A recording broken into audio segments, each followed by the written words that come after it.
What's up, everybody?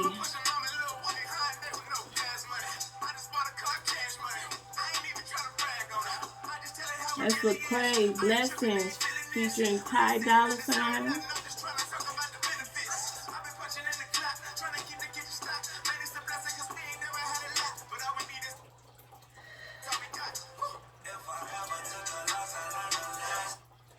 So I hope everybody's doing good today. I'm coming today with another video, another conversation today. Last time we spoke, we talked about don't follow Satan's wicked plan. Today is kind of going to be a continuation of that. But we're going to get into some other things, some more things, culture-wise regarding that. But this week has been an awesome week. Ooh, yes, God spoke. He said it. He said he's got this. He's doing this. He's working on this. People going to be turned on top of their head, God said. Yes. So things is really opening up this week. The unity in the patriots, the unity in the government that's fighting against this wicked plan of Satan's have joined. I think we up to 23 states have joined together to fight against this corruption in the Supreme Court of the United States of America. So God is really moving this thing, and there's some other court cases and things going on with corruption in high places. Who they shouldn't die. So God is really working this out, moving this, busting the head open, pulling the root of wickedness out of our government. And we going through this journey, but we gonna come out good on the other side. And I didn't realize how wicked the government in Michigan was, how corrupt with these judges and everything that we have. So corrupt they are. But God is really exposing it. He wants to clean up the United States of America's government. God wants this government cleaned up. I mean, this government has been controlling things for years, manipulating, censoring, controlling what we hear, what we see, social media, controlling what we talk about. Like, who are you? You're not law. You tell the people. We the people decide what we talk about and what we could say. Not no government and not no corporation. So God is, everybody going to court. Everybody getting took to court for something. You going to court. You going to court. You going to court. I mean, he's taking everybody to court. From the government to corporations to everybody. He is not playing no games. So he is really opening these things up and doing things. And warriors, keep praying. Keep standing strong in the word of God, because God is really moving this. And boy, the Christian body has risen. The warriors have risen, and they are really getting things done. They are really not playing, not standing for it at all. I mean, the Christians that are in our government across the nation have risen.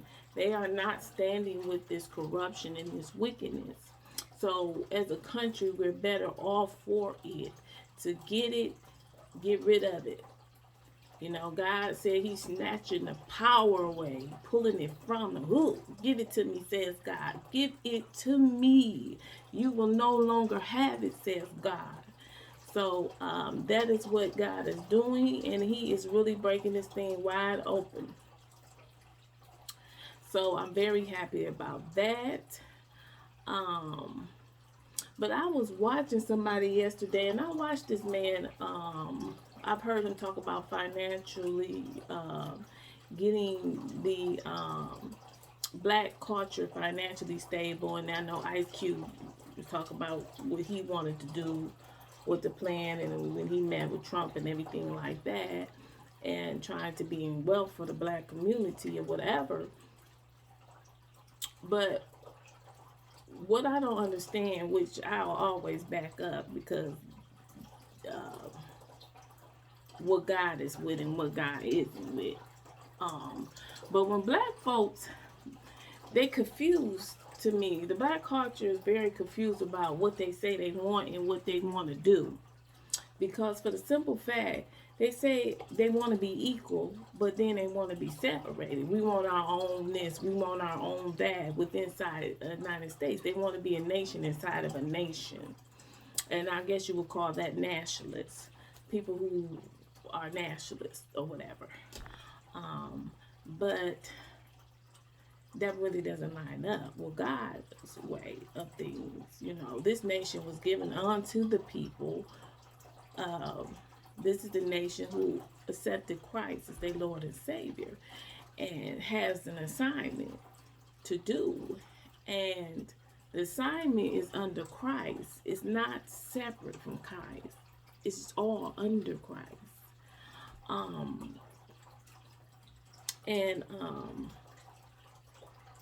One thing they saying, take money from players and rappers.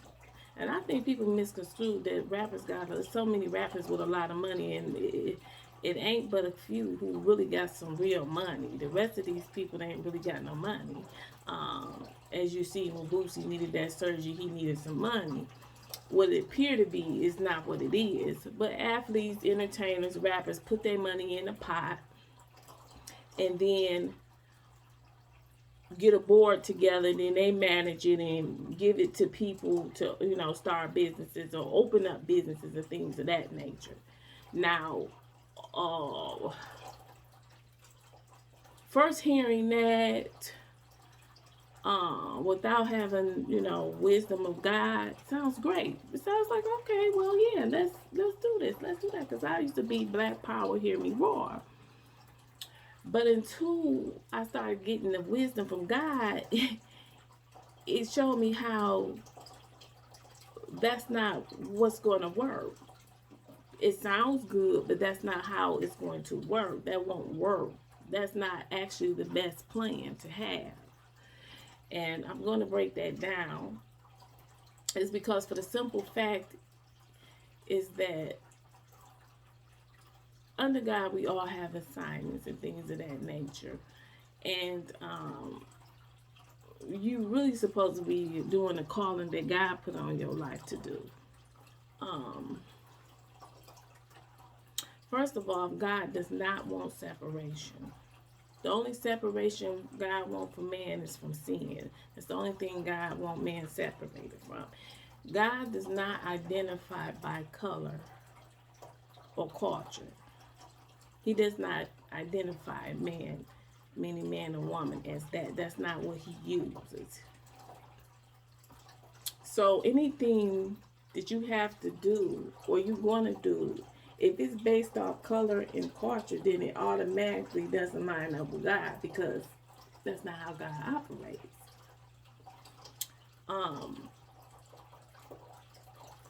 I remember hearing Ice Cube say Black culture won't be respected unless they have money.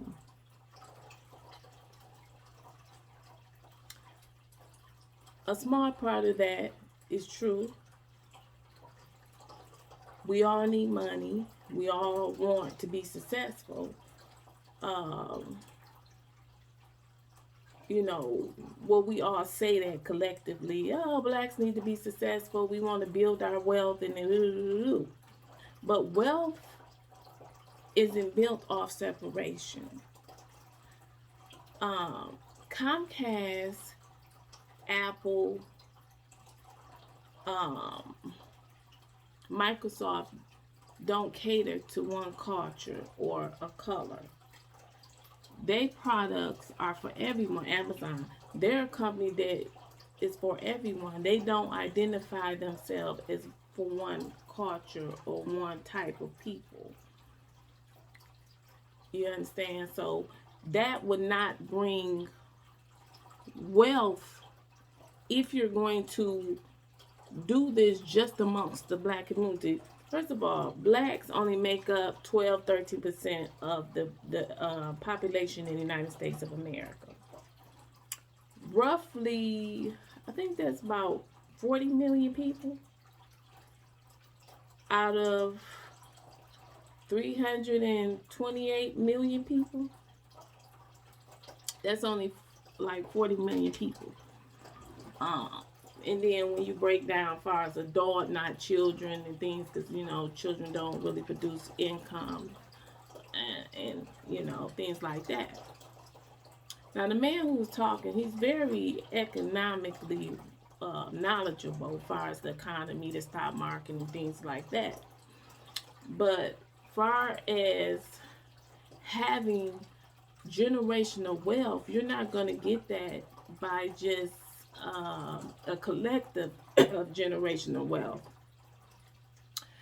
As a culture, you're not going to get that type of way because you limit yourself and how much you're going to earn. You catering to the black culture is not going to allow you to compete globally or compete with Comcast, compete with Microsoft, Apple, and these major corporations, Disney, and things of this nature. You can't compete with them on one demographic because everybody watches Disney's movies.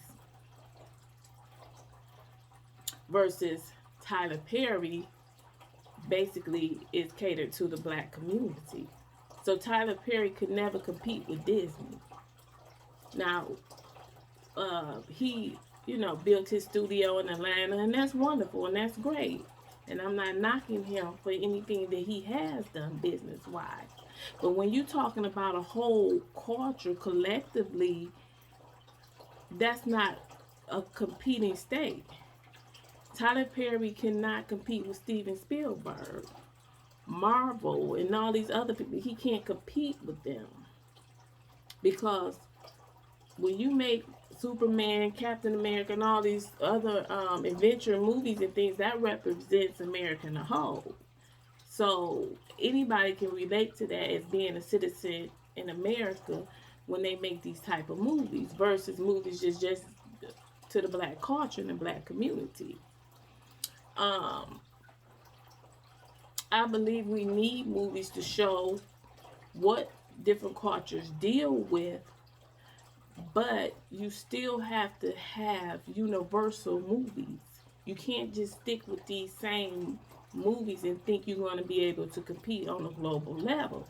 And I watched Brian Allen, who a lot of people don't know about Brian Allen, but Brian Allen was a comedian, a writer, and now he owns his own uh, production company. He owns the Weather Channel. So he's competing on a major level. He actually sued Comcast and used his own money to sue Comcast. Somebody like Tyler Perry couldn't pay that type of money to sue Comcast on the level that Byron Allen did. And Byron Allen took Comcast to the Supreme Court. And it cost him hundreds of millions of dollars to do that. So, and when he came on the Breakfast Club, that's where I got the story from Tyler Perry and giving a reference is because he said he's not knocking him, but he explained to compete on a global market, you can't be separative. You can't be separate from other people, just you, and compete on the global market. That doesn't work that way. That's the first flaw with the plan. Second of all, money is the least problem for the black culture collectively. Money is one of the last things of the issue that the black culture has a problem with. You have to fix things from the inside out, not the outside in. Money is not an inside thing, it's an outer thing. You can throw money at the black culture all you want, and it will not fix the issues that's rooted with the black culture today in its time and age. It will not fix those issues. And a lot of the issues that the black culture have are preventing them from being successful, mind, body, and spirit, that it looks on the outside. From the inside is what's affecting the outside. God told me this when I started working with the youth. and young people, because he had to tell me how to get to them, how to help them. And he said you have to work with them from the inside out. I said, okay. So he taught me how to teach them from the inside out, because you can't do it from the outside in. Um, I'm going to give a few examples of things that um, will explain what I mean by helping you could take a young male, black male, and offer him all type of opportunities in the world. You can set him up, like hand it to him, and he could turn it down. Or he doesn't have the desire, the ambition to do that. See, you can't say, I'm going to take this money and we're going to build together and we're going to build a board and we're going to decide who to give it to. What you're really doing is doing socialism. Um, and I realized that the black community collectively wants socialism. They want it. Because they don't really know the root of socialism and what socialism really means. They like the benefit of what socialism sounds like. We're going to give you this. We're going to take from the collective of the rappers. We're going to take from the entertainers. We're going to take from the actors. We're going to take from the producers, people who have this money. And then we're going to set you up and give it to you. That's socialism. Now, the persons that you say, oh, we're going to give you this money, we're going to, do this and that. That's not how it works. And it's amazing to me how successful people like Ice Cube, who had to work for their money, that nobody gave them money like that and set Ice Cube up. Ice Cube left NWA because he did not like how the corporation was treating the group. And he said no, he'll go out on his own. He's not going to sign a 360 contract with them. He wasn't going to do that. And then that's how he had to go off on his own and build up his own stuff. So he became who he, is today, and producer, movies, and things of that nature. And him himself makes movies that are universal. He started off with making the Fridays and things like that, but then he switched over to universal movies. Like, Are We Done Yet? Are We There Yet? Movies that all cultures could relate to. So he crossed over into that field. And a lot of his movies, Ride Along, all these movies are universal movies that all cultures go see his movies. So he really don't make separate movies like that anymore. Just cater to one particular demographic. So you take money and give it to people and say, hey, I'm going to open up a pizza shop because the man needs a pizza place or whatever. If this person did not have the ambition, the ideal, or didn't have to work for anything, then you can give them, just like your children, you can say, hey, I want this for you. But if they don't want it for themselves, no matter what you do, their child is not going to be what you want them to be. They have to want it. It has to be inside of them. You can't take, oh, I'm a hook the young black men up and say, not if these young black men don't have the will to work, the desire to fulfill, don't have a dream. You can't throw money at somebody without a dream. You can't throw things and give things to people who do not have nothing to put in on it. Meaning they haven't put their time. They haven't saved and worked and put any money towards anything. They haven't educated themselves on a business, because most businesses fail within the first year because people don't know business. They don't know management. Management is the number one thing that kills any business. Bad management. It will bring a business down quicker than anything else. So if you don't know economics, if you don't know how the economy works in America, capitalism, if you don't know micro and macroeconomics, if you don't know management, then you really don't know how to run a business. You don't know how to do that. And you can give money to somebody and then they fail because they haven't prepared themselves. If they didn't really have a desire to go through what it took to get what they were trying to get or have a dream to get to. And that's the issue with the black culture. Oh, give us this, or we want that, and this and that. You can give them all you want to give them. All they're going to do is spend that, and then, now what? Now, I'm not saying some folks don't have an ideal, a dream, or an investment that they can use some backing on. That's fine. You can open up an investment, a loan company, and things like that to invest in people who have ideals and business ventures. But to think you're going to fix a culture collectively that way, you're not going to be able to do that until people fix themselves as individuals, until people desire, willing to work for something instead of somebody giving it to them. Then it's never going to work that way. That is never going to work. And until we get rid of that mindset, you have young men out here today be like, oh, plenty jobs they won't work them. I ain't working for that. I'd rather not. I'd rather do this than work that. I don't want to do it. You have plenty guys and women who think that way. So what can you do for them if they don't want it for themselves? And culturally, we have become very lazy as a culture.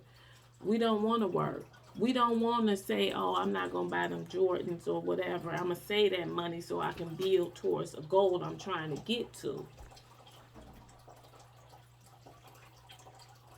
You have to work for what you want. Because if you don't have a desire or an ambition or a dream, then why would somebody give you money? Give you money for what?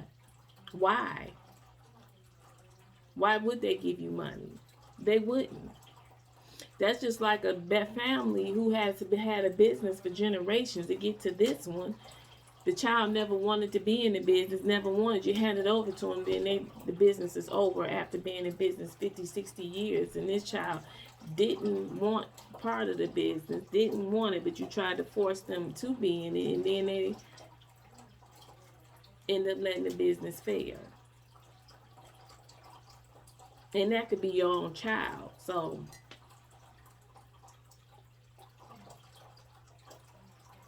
it doesn't make sense to throw money at people because of their color. That's silly. If you want to help, then you say, okay, I'm going to start different businesses that are needed in different communities. If I want to open a bank, start another pack. We have Independent Bank, Black-owned bank here. But if we have a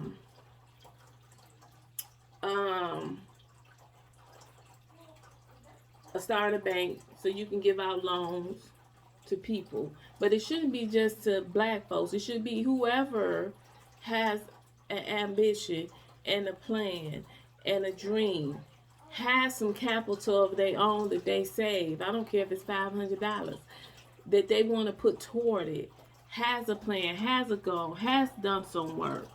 Are you going to turn them down because they white or Asian or some other ethnicity? Because they're not black? Does that make sense?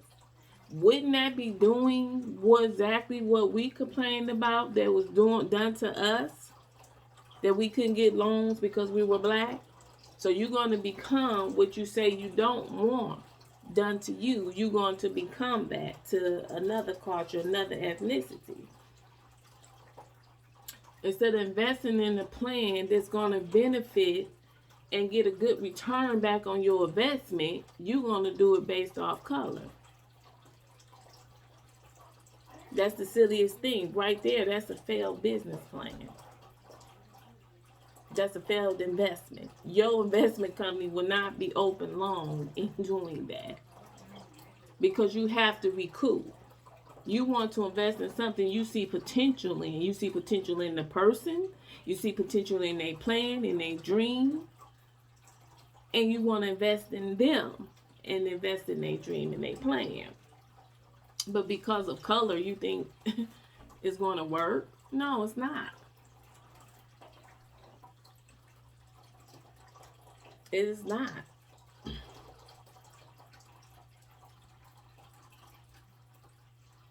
Now, example with my own children, my son, the one that's 23, when he was in high school his senior year, he had a friend that moved here from New Jersey. And the friend came to stay with his mama and his stepdad. Now, the stepdad worked for his wife's sister's company. Well, the sister and the husband work for a corporation. He's the chief financial officer, and she's an attorney and head of human resources, and she's a lawyer and the head of human resources. So when he became friends, the nephew of theirs with my son, they offered both of them internships at their corporation. The uncle and aunt of my son's friend. So my son's friend said no, he didn't want it. My son said yes, I do. I'll take that opportunity. So he interned there like 3 years. He went to school away. He didn't really like going to Western University. He didn't like it up there. He wanted to be closer to home, so he came back down here, and he goes to Wayne State, and he graduates this year, and he's going to law school now. He's going to go to law school. So, but he took that opportunity when the other one didn't. Now, the uncle is white. The uncle is white. My son's friend is biracial, but his mother and is Latino, and then his father is black, and then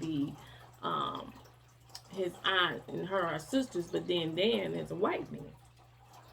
Now, Dan could have said, well, no, I'm going to give this opportunity to a white kid because he's white.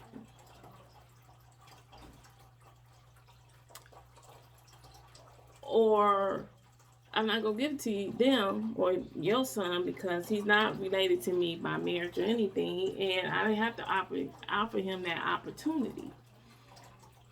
I could give it to a white kid.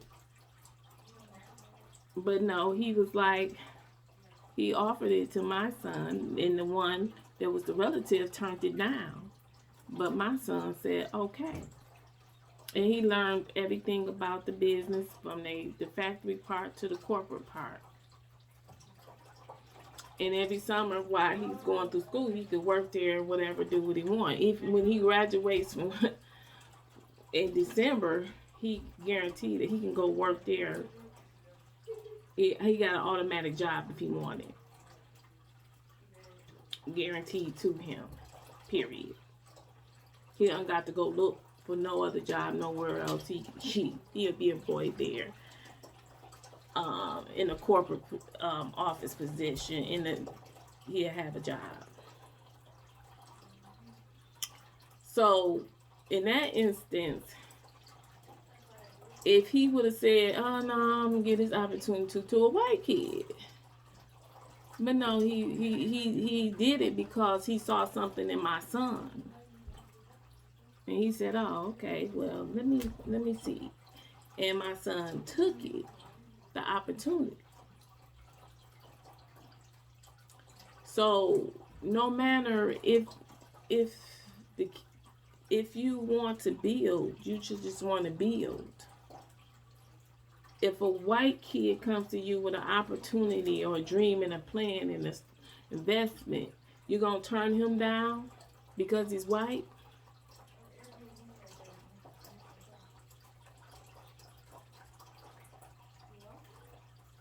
That's not make any sense. And that is not going to get a blessing from God, because God doesn't operate that way. God operates on the heart of man, not the color. So if you're operating on the identity, the color of the man instead of the heart of the man, what's in there, then you are not in agreement with God, and God is not in agreement with you. And anything you're putting together, he can't even be in agreement with that. We are not separate. We one nation under God. And when black people start really realizing that they can get the full potential out of America, they can capitalize on the capitalism of America when they realize that. Until then, they're always going to fall short. But the inside things that the black culture need to work on, they need to work on their value system. Somewhere over generations, we have lost the values that used to be engraved in us, immoral, invalued. We have lost that as a culture, and I don't care how much money you throw. We will never be wealthy, because wealth starts from the inside out. A home, a family, a foundation is wealth. So if we just look at money wise, then we still have nothing. Excuse me.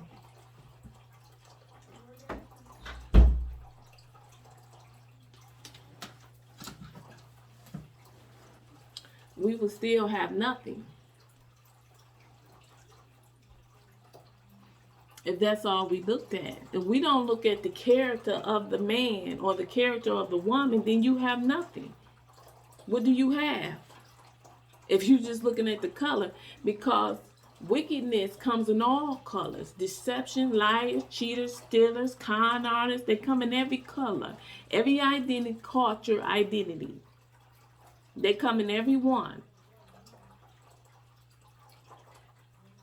And at some point, we have got to get past this as a culture, because we talk out two sides of our mouth as a culture. We don't have straight speak. We talk out two sides of our mouth in this culture. We say, "Oh, I want to be separate from the white man, but I want the white man's approval." What are you talking about? I want him to accept me, but I want to be separate from him. I want his approval, but I hate him. I don't like him, but I want his approval. That's like kids who have a father who never raised them, and they say, "I'm angry at him, but I still want him to accept me. I still want him to know who I am." And the bottom line is, the white man is not the black man's father. He's not your master, and he's not your father. You don't need his acceptance, and you don't need his approval. And frankly, he's not trying to be your father. He's not thinking about you, and he don't want to be your dad. It's like a kid who wants somebody else's dad to be their dad, and they're like, "I'm not your dad." The white man is not your dad. It's like ever since slavery, we've been looking to be approved by the master who enslaved you. The master is gone. The masters of the slave owners are dead. They're no longer alive, and neither is the slaves. So it's like we want to go back in time, like people who want to go back and relive a childhood that you never lived in the first place. We can't go back and change slavery. We can't go back and fix that. That time has gone and passed. We can't go back and relive it and be successful in front of the slave master. We can't go do that. But we need to stop looking to be accepted by the white man, acting as if they are fathers. Because frankly, most white people ain't thinking about black folks. They too busy living their lives, raising their families, and taking care and trying to reach their goals and their dreams. They're not focused on us, but all our focus collectively is on them. The white man this, the white man that. Accept us, but I don't want to be with you, and we need to be over here, but still look at me. See me over here, white man, but I want to be separate from you. We need to build our own over here. It's like a child trying to get his dad's approval. Look, Dad, I'm over here. I'm good. I'm doing this. Hey, look at me. And somewhere subconsciously, the black culture cannot get past this. Cannot get past it. We worried about what the white man doing instead of worrying about building and building our structure, building our families, fixing what's inside of us collectively as a culture. We don't do that. We think, oh, if we throw some money at it, yeah, we're going to be all good. No, we won't, because the black culture is like a hurt child that never got the healing. Never got the healing and acceptance that the culture needed. They never got it. And because they never got it, they're lost. They're like a lost child who acts out, and an adult who can't overcome obstacles because they could never get over the hurt and the pain. And this is the thing, the black culture needs a healing and a correction made, an accountability to themselves. Because if you don't do that, the black culture is going to stay lost, misled, misguided, misinformed. The most manipulated culture there is. People manipulate us. People use us collectively as a culture because they can. They play on our weakness as a culture. They play on that hurt and pain and that wanting of acceptance. So they manipulate us and play us. Those who are wicked, that's what they do. And blacks do that to their own culture. Whites and everybody else does. And it ain't just other people. Blacks do it to their own culture. They exploit their own culture. We see it every day. So all of this separation and let's do this separate and let's get together. And I'm like, how you gonna get together with Joe and Blow when they killing each other on the street every day of their life?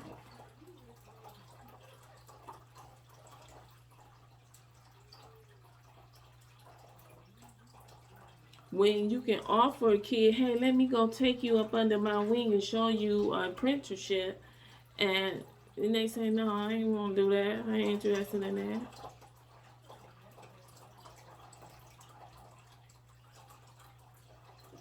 At some point as a culture, we have to make some changes and collectively be aware of our weaknesses. Be aware that we need a healing as a culture, and the white man can't heal you. The white man cannot fix it for you.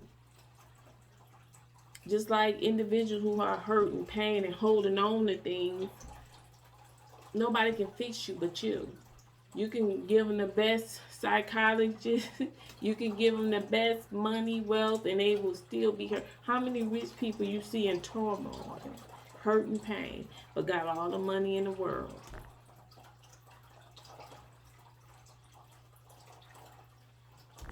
How many?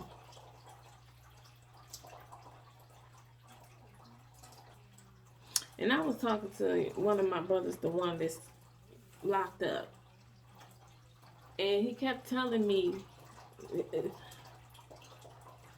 the slave-minded mentality. Well, we oppressed and we disenfranchised, because they sit around in there and they talk. No, brother, we're not. I'm not oppressed. I am not disenfranchised. Oh, we poor. You can't just fly to Paris.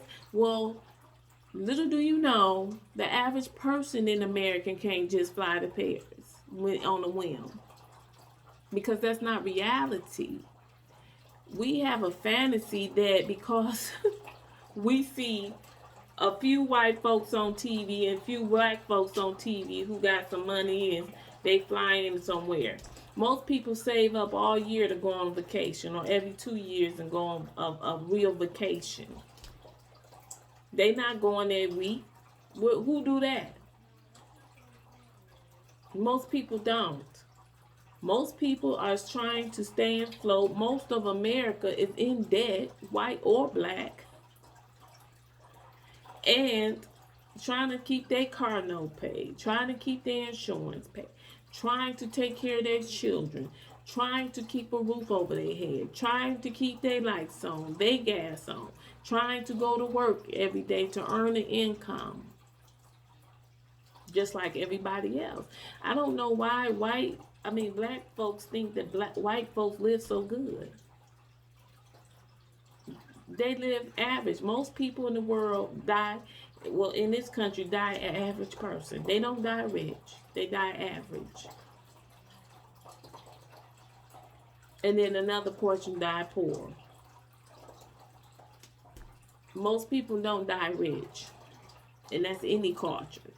They don't. But somewhere in the black mind, because I can't go fly to Paris when I want, my brother felt like, oh, we're poor. No, I'm not poor. First of all, poor is a mindset, and I'm not poor in the mind.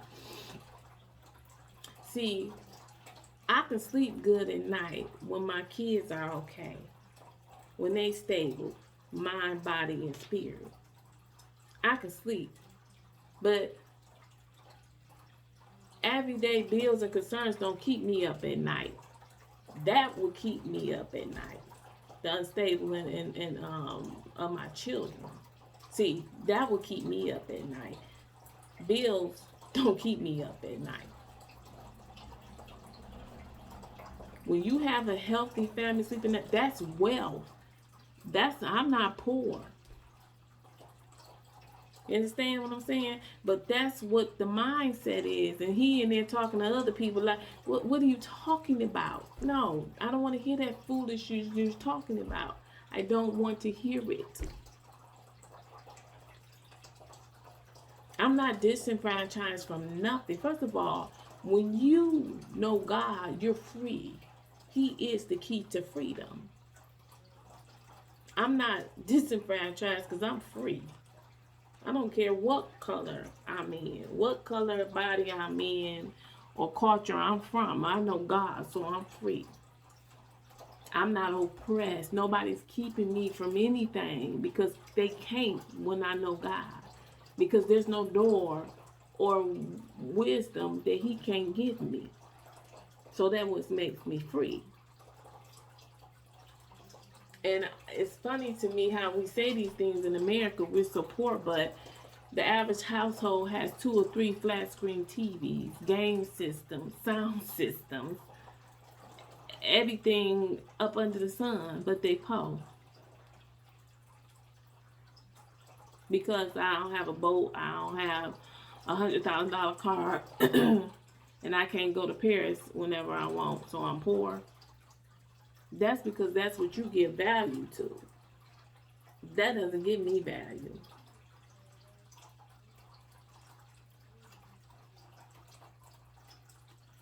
So, live in reality. We live in fantasy. We watch celebrities and black folks and rappers walk around with money in their hand. I got this money and I got this and the trains and flossing in the video. Most of the stuff real rented. Half of the jewelry fake. They blend it in because you just gonna assume it's real, because even Snoop said he wore fake jewelry in concerts. He wasn't about to let nobody snatch his chains and lose them or steal them. For what? You think they real anyway? Come on. So all that I'm disenfranchised, I'm this, I'm that. Everybody walking around with about $600 to $1,000, $1,200 phones in their pocket that do everything. People in India ain't walking around with that. Parts of Africa, they po. They po. People don't have clean water. They drinking the water that they bathe in. That's poor. We not poor and disenfranchised in America. We overweight in America because we got options on what we eat, which usually not what's best for us. So coming together collectively and separate is not going to be a successful plan for the black culture and for the nationalists that believe this. You have a nation. We all in this nation together. And people want to build the ghetto, build the hood. First of all, ghettos were started by Hitler for the Nazis, for the Jews. That's where the word ghetto came from, Germany. Hitler came up with the ghettos.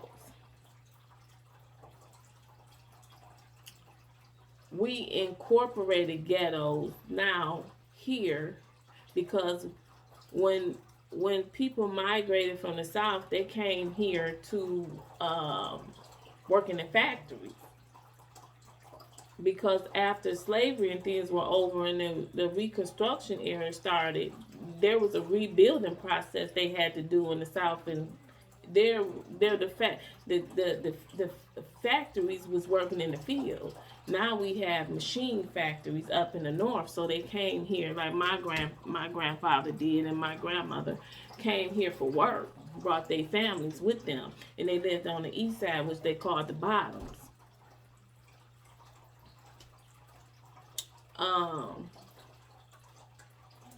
But ghetto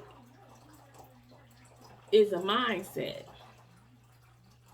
Now I can have a cash flow problem. I can earn low amounts of money.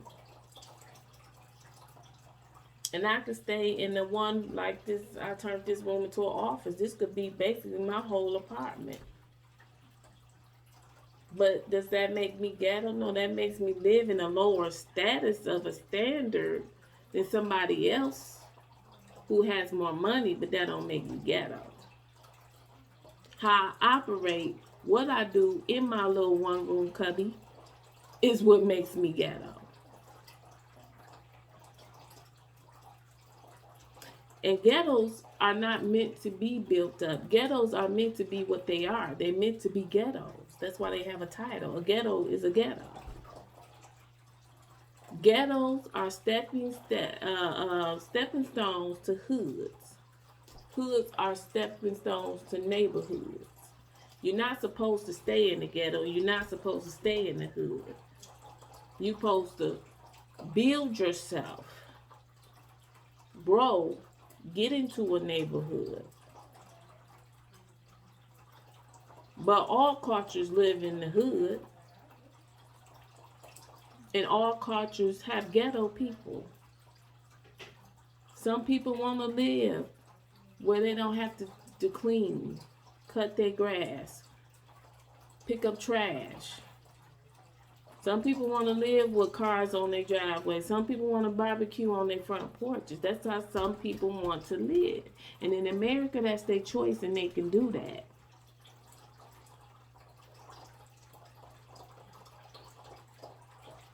And some people say, hey, I'm going to keep my cubby clean and all around it till I get something more. Once I grow and grow myself, I'll grow financially. Then I'll live in the hood, a little bigger cubby hole.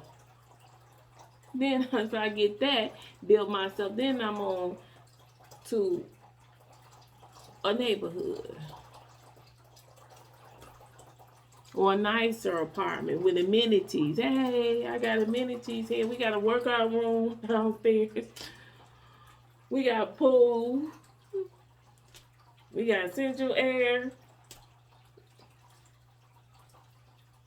But that's anybody. White folks live in ghettos, or white folks live in hoods.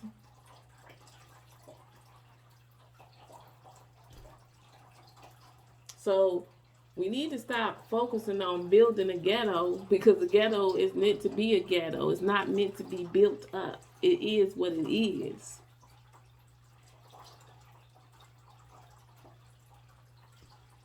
Ghettos aren't going to change, and hoods aren't going to change.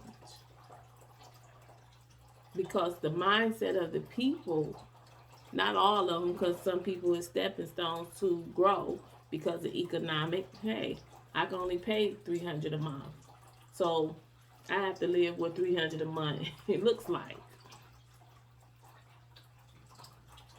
but when I earn more, I can live somewhere else.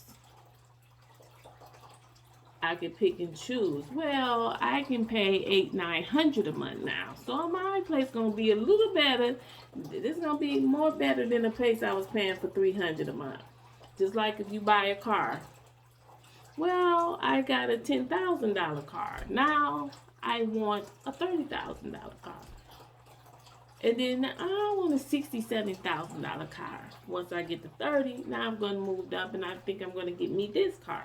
That's life. You grow in life. You have goals. You work towards to get things you want and how you want to live and how you choose to live. And it's your decision making. If I go and have 2 kids and I can't even live but in a $300 apartment myself, and it's a cubby hole. I knew that before I had the 2 kids. So I didn't prepare for children. And then want to get mad and say I'm disenfranchised because I'm living in a cubby hole. I was living in it by myself with the $300. So why would I go get pregnant and have 2 children and still have to live? I didn't get no more money. I just got more responsibility. And who can I blame? I can't blame nobody else but myself, because I knew I could. I only had a $300 cubby hole to begin with. So now I can't afford the $300 cubby hole because I got 2 mouths to feed or another mouth to feed off $300. Now I got to take some of that away to help. So now what? Whose fault is that? Does that make me disenfranchised? That makes somebody else's fault, the white man's fault, because I went and made a decision off my $300 cubby hole? No, that was my fault. I didn't make a good decision. I didn't prepare for children. But I had them. Now I got to take care of them. And we going to be in this cubby hole. It's going to take me a little longer now because my money got to stretch longer to get out of my cubby hole. But if I would have did it probably after a year of working and building myself or 2, I would have been out that cubby hole on to something else. But now I'm been here about 4 years because I got to stretch my money and my money got to go farther. So it's going to take me longer to get out the cubby hole because I set myself back. Not because I was oppressed or disenfranchised. Because I made a decision to set me back.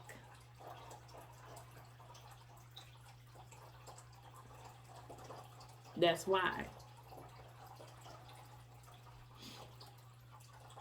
And that's just how things go in life. You pick and choose your way of life and how you choose to live in America. Period. I like grass. When I moved in this house, the yard was terrible. I worked all summer long to get this grass. I worked and grew my grass, front and back. I picked weeds. I paid for lawn service to spray and keep up the lawn and put fertilizer on it. I paid a lawn man to cut my grass. But I bought grass seed. I put it down. I watered my grass every day so it would grow. But what was my end result? I had a nice front yard and a nice backyard. Because I put the time and the effort into doing so because that's what I wanted. Now, I could have left the yard how it was. I could have let it stay how the yard was. That would be my choice. But I can't get mad and say, oh, I'm disenfranchised because I got to rag the yard. Well, I got to rag the yard because I allowed it to be raggedy.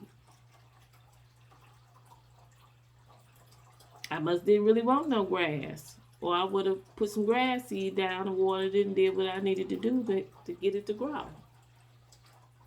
Having grass mattered to me, so I put the effort and time and money that I did have into what I wanted to get. I prioritized that grass was important to me. It's your priority. What did you prioritize that's important to you? But I'm not going to say I'm disenfranchised because I ain't got no. Okay. Well, we going to get some grass because that's how I live. That's how I roll. Nobody's going to determine how I live. I'm going to determine that. So I worked on the yard front and back and got it how I wanted it.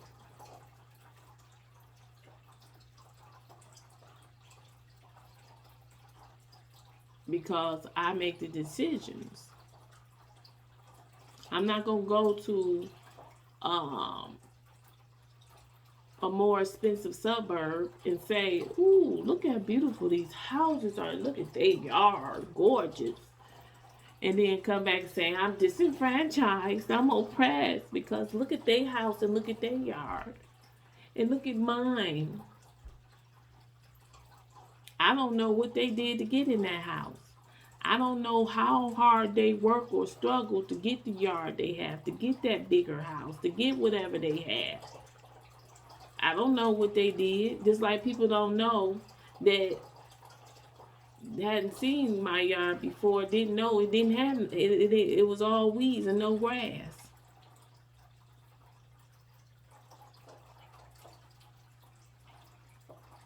People may pull up and be like, oh, this house came with a nice yard. But in reality, it didn't. I had to make it look like that. So you don't know what these people doing, white folks doing to have these homes, to have those yards, to do what they did to get what they have. You're just assuming that it was given to them because they're white.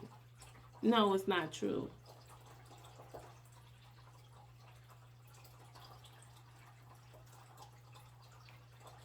So that's basically what I had to say today. Kind of continuation. Because it's not God's plan for us to be separated.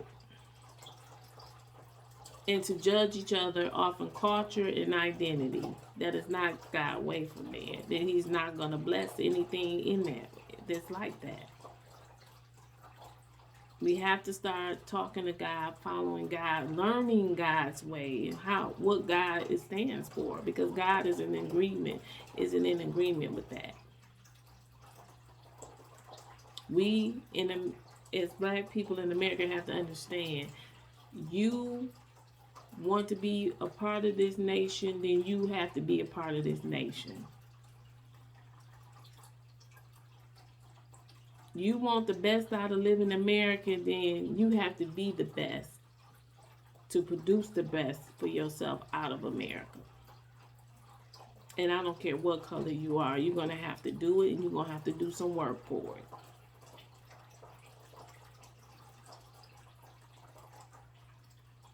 And all this fantasy about we're going to build businesses and build wealth and all of this stuff, You won't build it if it's not in you to build it as an individual. You can't build wealth for somebody else.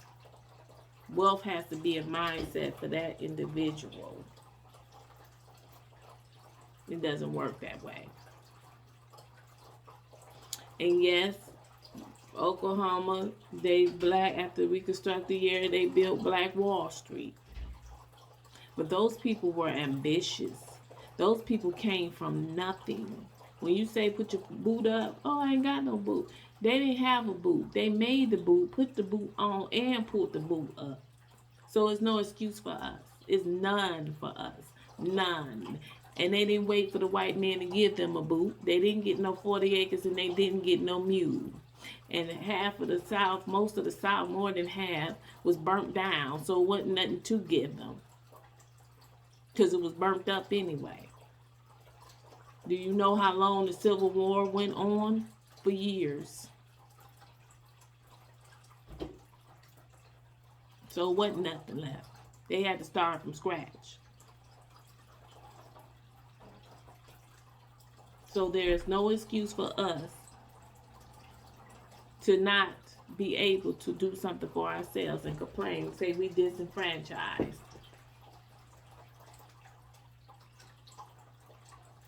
And yes, the wicked did burn the city down. They sure did. The same wicked coup generations later that is trying to destroy this nation today is the same wicked coup that burnt it down, Black Wall Street.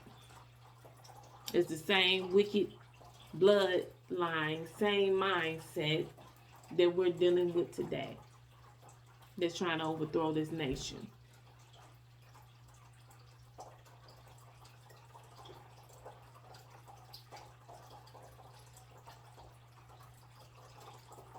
So that is basically it today. I feel like I'm leaving something out.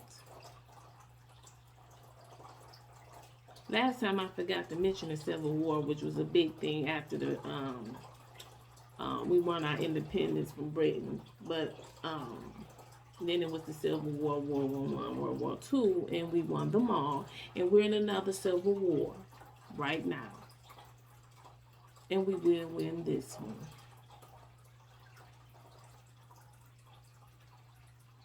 So that's all I had to say. Food for thought, people. I've been on here an hour. I didn't mean to, but when I started talking, I just have to get it out.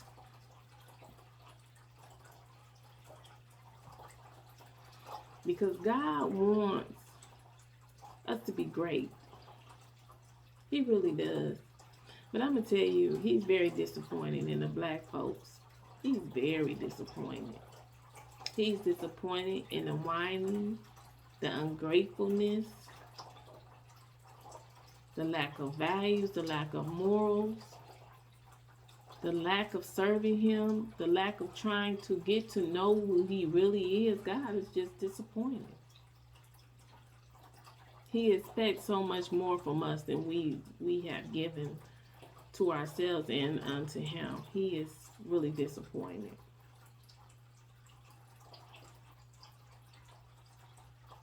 And he wants to see us do better. He wants us to be better.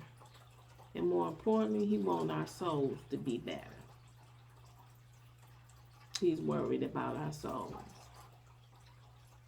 And that's why he's giving us mercy and giving us more time to get our stuff together. Because he's like, I'm tired. I'm not going to keep on going through this with you guys. I don't know why I had it sitting up more. I gotta get a stand or something. But he's tired. He expects more and he wants more from us. And we collectively should want more for ourselves. And I'm going to leave you with this note. One more thing, because I had a texting on social media with some people. Wait a minute, what was I about to say? Because I'm losing my train of thought. Mm, I lost it that quick. Wait a minute. It was a really good point. Crap. Don't you hate when you're about to say something you can't remember? Oh my goodness.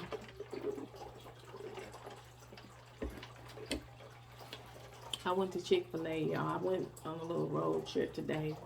Saw my other son and got to Chick-fil-A. I'm like a little kid. Chick-fil-A, Chick-fil-A. So I did a little road trip, a couple hours there, a couple hours back. But the Chick-fil-A here, the line is so long, I can never get it. They close at about 6. They're not on Sundays, of course, so I was so excited. The one where he is, you can get through it on BS packed as the one down. I wish they hurry up and open a couple more down here. But I forgot, man. I was about to say something. Glory. I guess I forgot. It's gonna have to come back to me. I just was about to say it.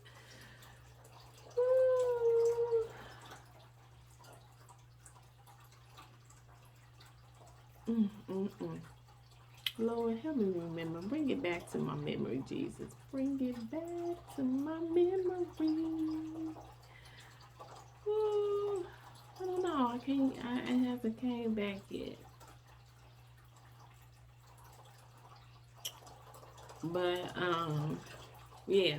So it'll come back, and when it do next time, I'll make sure I mention what I was gonna say. But